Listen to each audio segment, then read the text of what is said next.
না, অনেকদিন পরে অ্যাটমসফিয়ার তৈরি করে সিচুয়েশন।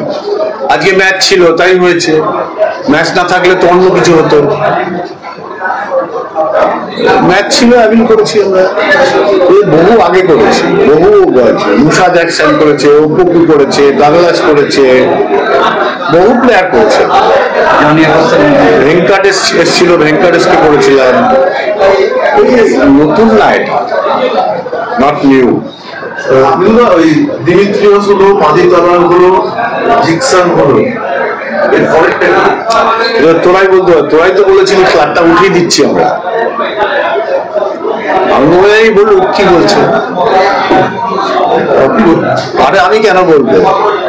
ওদের কলমে লিখলি যে ক্লাব উঠিয়ে দিচ্ছে কর্তারা, তোরাই বল যে টিম কিরম হচ্ছে, আমরা কেন বলতে যাবো?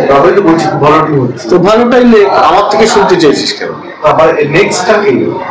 নেক্সট সময় বলবো, আছে নেক্সট তো আছে নিশ্চয়ই।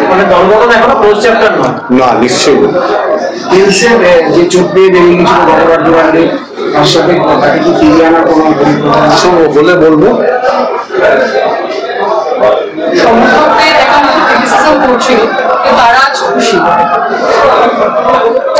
আমি চাইবো আরো ক্রিটিসিজম করবো, আমরা এটা এনজয় করবো।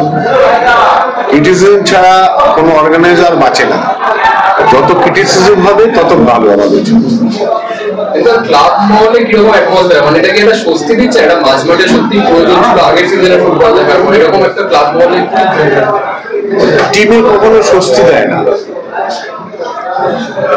যতই ভালো টিম হোক, মনে আরেকটু ভালো দরকার।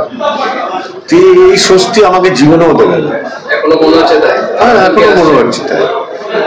আমার এখনো মনে হচ্ছে, আমরা 85 এর টিম করেছিলাম, তাতেও মনে হচ্ছিল আরো দুটো প্লেয়ার হলে ভালো হতো। মুর্শিদ আহমেদকে চেষ্টা করেছিলাম, পেলাম না, পরের বছর দিলাম।